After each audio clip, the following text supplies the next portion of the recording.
And there it is. Oh my goodness. All three on? We're live. We are live. Oh man, ladies and gentlemen, welcome to the Panic episode. This is the episode that we are recording today. Last-ditch effort. Yeah, a couple hours before you are hearing it, we are recording it. Why is that, Dylan?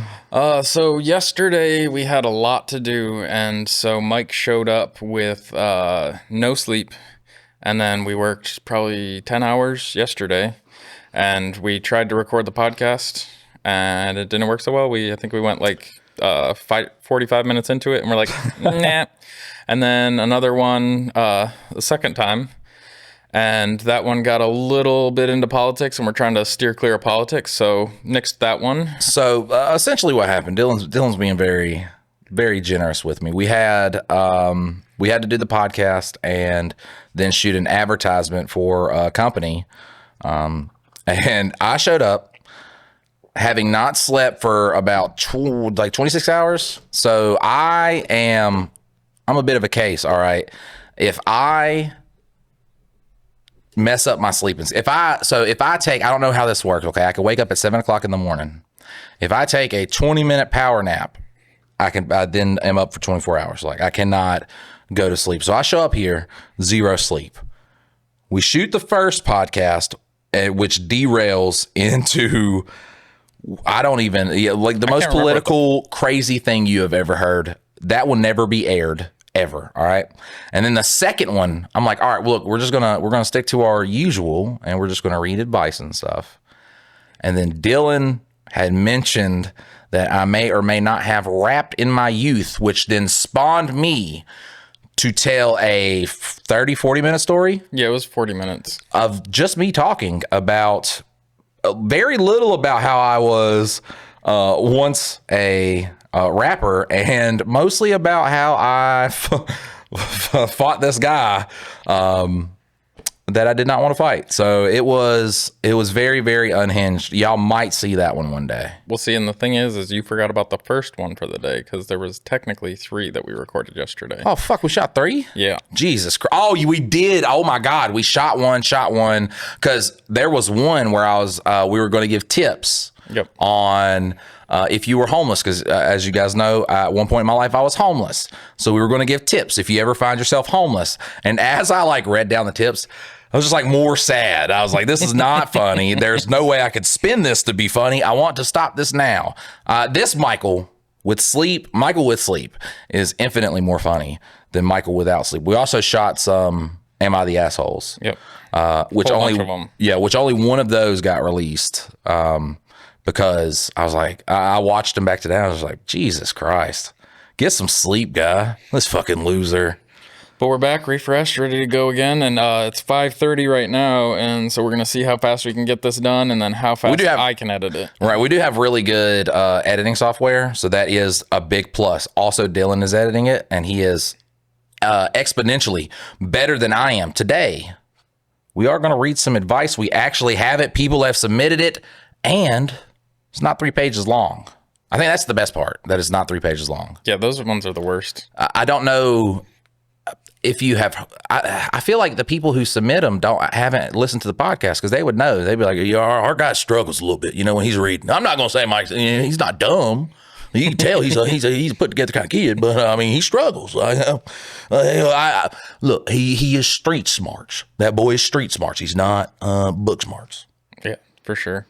So yeah, this is the Mike and Dylan hate drama podcast. Jesus Christ. Yeah, it took us too long to say that. Which I don't know. Does someone start a podcast on episode 4?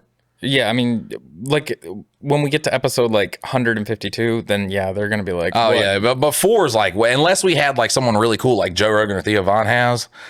Fuck, we need to get a Joe Rogan or Theo Von, but we are poor. I mean, we'll start with the Theo Von of Lexington. That works. I wonder if they take hand jobs for pay. One hell of a HJ. That does, yeah.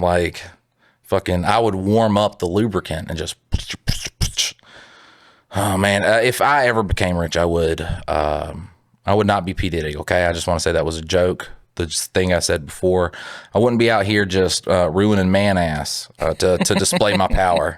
So we should get into the first one, because look, Like we said, the two podcasts before were the most unhinged things you could ever listen to in your life. 3 of them. There's 3 of them. I fucked up so bad yesterday.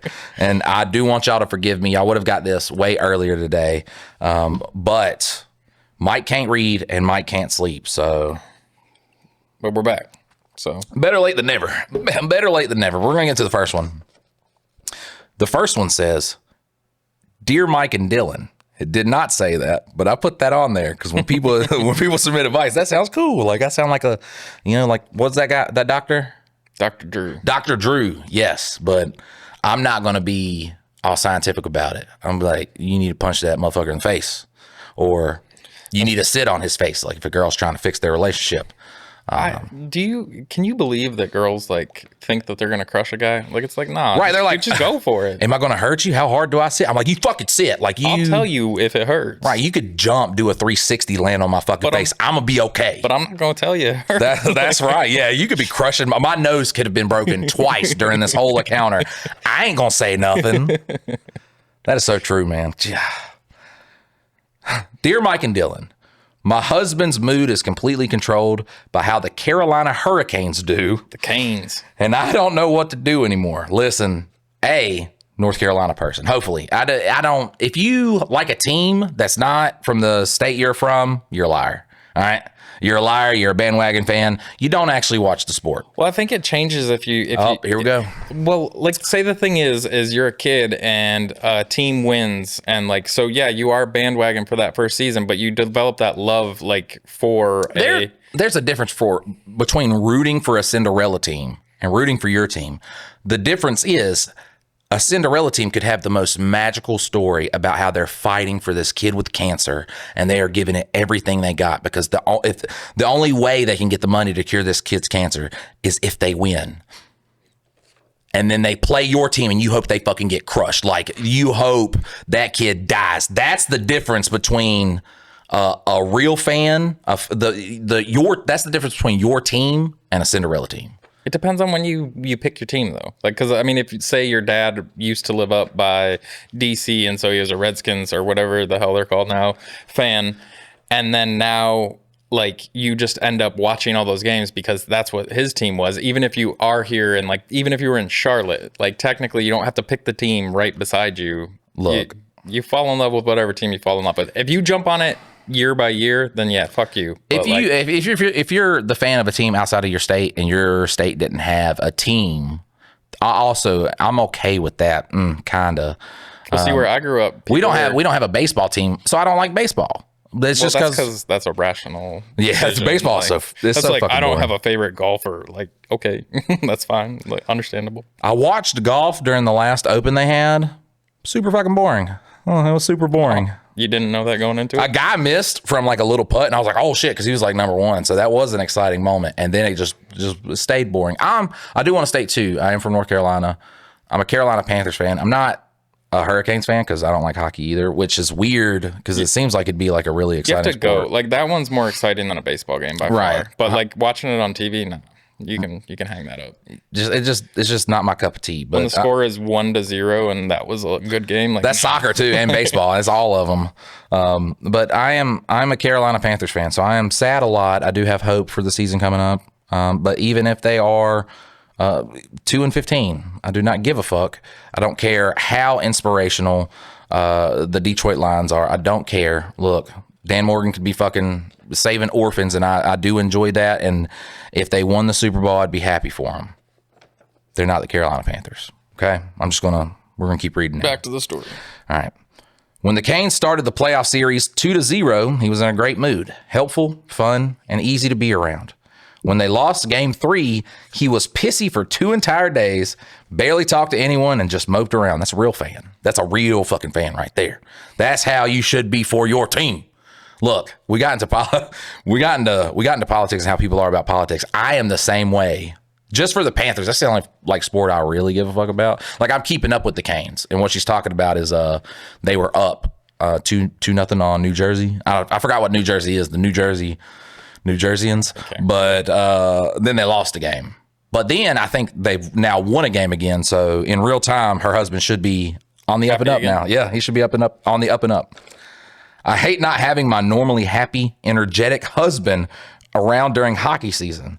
The past few seasons have been great, but I'm terrified if they were to hit a slump like Carolina's been in. Oh my God. If I was like him, I'd be gone. So what's he like during football season? Because if he's a Canes fan, then he's most likely a Panthers fan. Well, no, I've met hockey fans that don't like football, and I'm like, that's so crazy when like someone likes baseball and they're like, I don't like the NBA or football, and I'm like, oh, you don't like more exciting things. Well, let's see. You see, it's because my grandpa watched baseball and he heavily molested me, so I watched that to fucking not think about. Now, cut that out. God damn. Now, if I don't understand how people watch baseball, it's the American pastime. It's not the American pastime. It's just not. How do people watch baseball? It's just, I don't know. I'm more of a person that I think if you go to the games, then yeah, you can watch any sport. Like I'd probably go watch golf.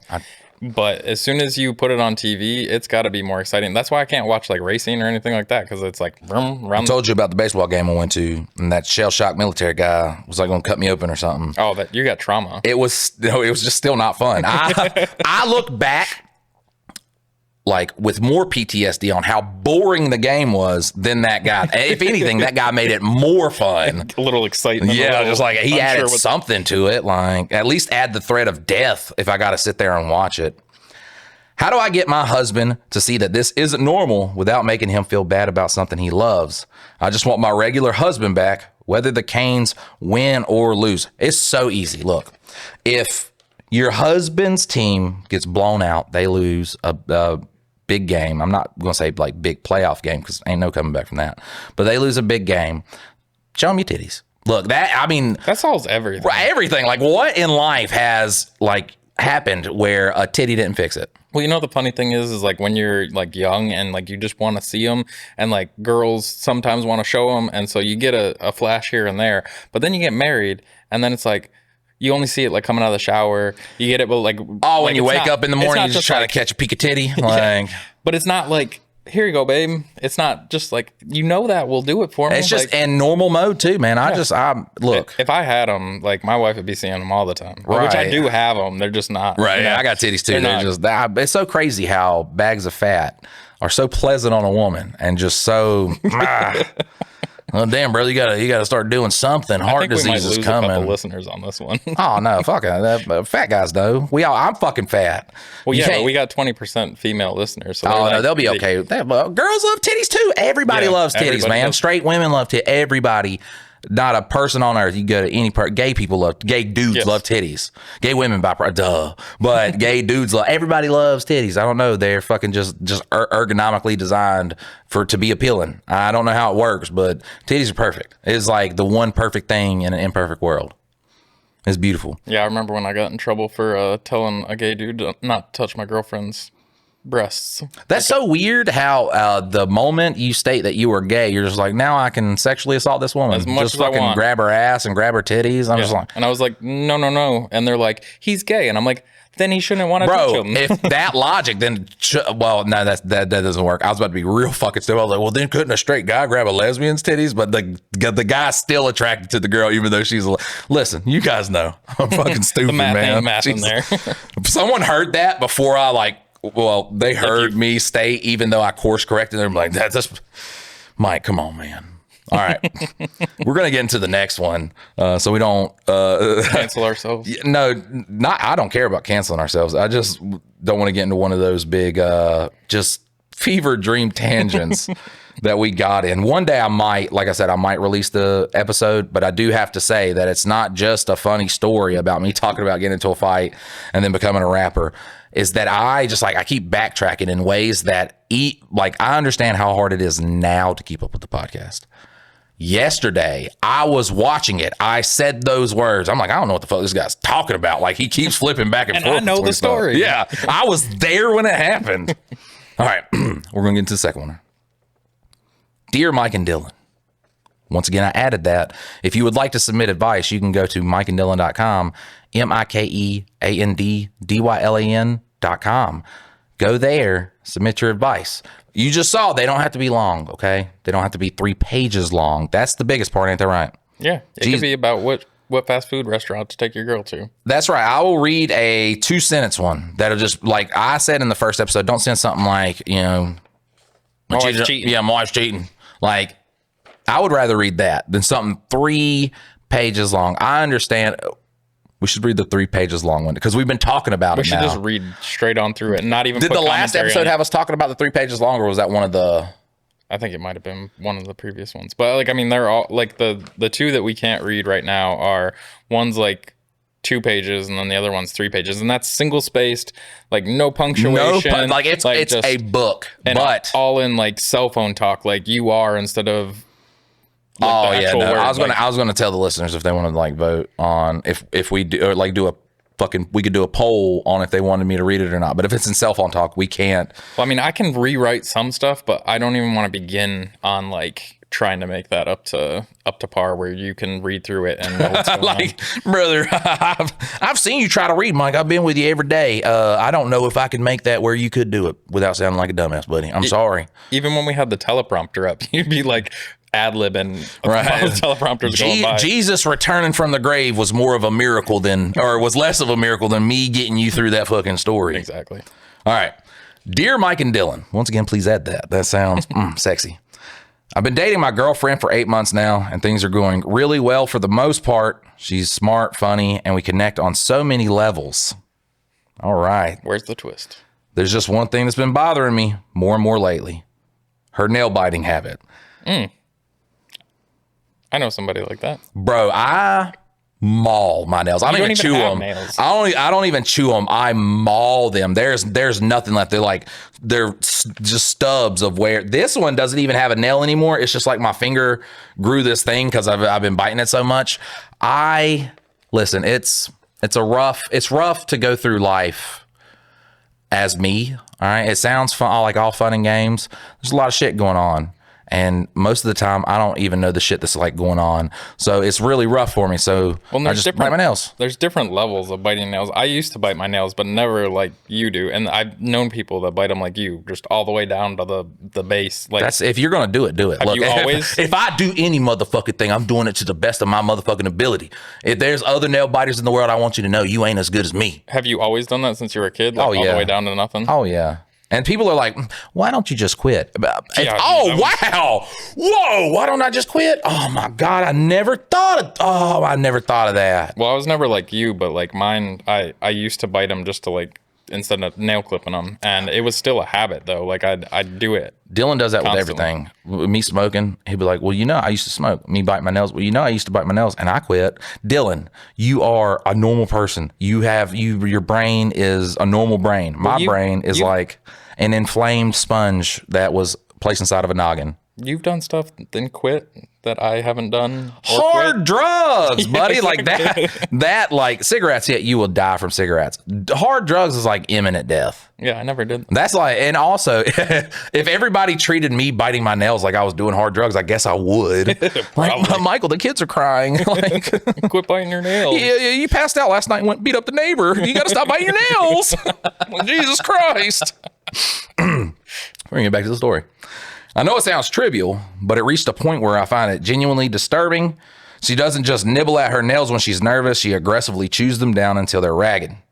She does this everywhere, during movies, at dinner, while we're talking. The sound of it makes my skin crawl, and I've noticed her fingers often look raw and inflamed. Him saying that makes me so mad because I'll just be biting my nails in my piece of my own head, and my wife will be like she'll just like nudge me with her foot. Are you sure your wife didn't write this? Oh shit. It might be a And then she switched me to being the girlfriend, which is kind of like how it is. Maybe it's like therapy. She's trying to get you to like to see like that this is an issue. She switched it around. I'm the girlfriend now, which makes sense because if my food gets fucked up, she goes back and fucking you like stick up for me. Yeah, people will talk about that, and I'm like, that's really how it is though, because I'll be like, oh, it's fine like that. It's a pork chop ass for steak. Yeah, right. she's fucking. She will go back up there, and then if she doesn't go back up there, she will aggressively call them.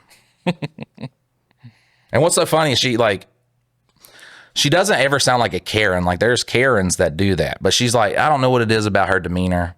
If you ever heard my wife speak, she never does the whole Karen vibe. It's scary. Like it's a scary. She's direct. I'm from the South. Dylan's from New York. I'm from the South. The women here I just find to be more scary. All right, they're more direct, especially like you know that the wife of a man is going to jump in a fight if like he refers to her as his old lady. Like that's how you know. She'll whoop your ass too. But Amy, like when she calls somebody, she'll be like, hello, yeah, I just want to, I came down there and ordered this, and this was how it's messed up. Now, normally I wouldn't be angry about this, but you guys are like 15 minutes away, which makes it a struggle. So I just want to know how we can fix this. And I'm like, that's the scariest fucking way to end that. I want to know how we can fix this. Like, oh, like she doesn't call like, oh, my food was fucked up. Yeah, she like does it in this, like me, if I were to, I don't even know how to complain. Like I just be like, yeah, y'all fucked up my mashed potatoes. Can I just get some more mashed potatoes? And if y'all don't give me no more mashed potatoes, I kind of suck, I guess. I'm not going to come back there. But I don't. That's the Karen thing to do. But see, like that's how like Jessica used to be hard until I like started dating. Till I beat it out of her. That's what it sounded like you were going to say. Like basically I became she actually trusted that I'll fix things. So like I'm always the guy that has to fix everything. But, nice. I ain't got to fix shit, buddy. Yeah, no, I just gotta make sure, like, imagine I'm the breadwinner of I'm the person that's supposed to make sure everybody's okay. That's a scary thought. Let me get back to this. I've tried dropping subtle hints by offering her gum. Even bought her a manicure gift certificate once. Sometimes the way shit's like just formatted, I read it so stupid like, but nothing's changed. I feel shallow for being so bothered by this, but it's affecting my attraction to her. I don't want to hurt her feelings or make her self-conscious, but I'm at my wit's end. Man, that's crazy. That's crazy. Because my girl was like sitting there just like, I'm like, what you trying to do? But it's so weird because you'll be like, damn, girl, like you look sexy as fuck. And your wife will be like, I'm just like standing here in sweatpants and a fucking tank top. And you're like, yeah, like, God damn. Why are you doing it? And she was like, that's weird. I'd be like, no, it'd be fucking weird if I was like, you got to dress to the nines for me to even be remotely attracted. Like, look, I just can't be attracted to you unless fucking you dress like a dude. Like, I don't fucking know what they want. Those women are usually just a beard. Oh yeah, like if the guy's like real, like the reason I wouldn't have sex with her anymore during marriage is because she wouldn't maintain her appearance. And then no, she didn't have a dick player. Like she didn't have a cock and balls. That's why you didn't want to do it, because every guy, and that's what I'm saying, every guy that loves women that I know, like all your girl has to do is fucking exist. And it's just like, you sexy bitch, why are you tempting me like that? And she's just sitting there like, what? And he's like, you know what you're doing. She's like, I have no idea. I'm just trying to sit here. And he's just like, you talk to me like that, all nasty and dirty like. And she's, yeah, the guys that are just like, I wouldn't sleep with her because, you know, she gained 10 pounds after we got married. You don't even see that shit when you're married. Like, that's the funniest thing too. People will be like, you know, the guy or girl got fat after they got married. And I was like, when you're in love with somebody, you don't see it. Yeah. Amy had gained some weight. She's back. She's way back down now. I never noticed. She came and showed me an old picture. I was like, and then it's crazy to see her now. And then it showed me a picture of the past. And I'm like, that's fucking, love is the weirdest fucking thing, man. It can make you fucking see things that are not there, not see things that are there. Love is crazy. And also, it's what makes Subaru a Subaru. I think that's a great place to end the fucking podcast. Yep. Look at that, guys. Man, so if you guys enjoyed this episode, let us know. Let us know by sharing it with a friend, okay? Your friends are hurting right now. You don't know it, but they are. The economy's tough, and they deserve to laugh. So does your mom and your dad. And your grandma, if she's still around, all right? She deserves to laugh. Dylan, what did you want to say? No, I appreciate you guys tuning in again. And yeah, go by mikeanddylan.com, mikeanddylan.com, and submit some stories, because we're always looking for new things to talk about, and we'd love to hop on whatever you want to talk about. That's right. See you guys next time. Later.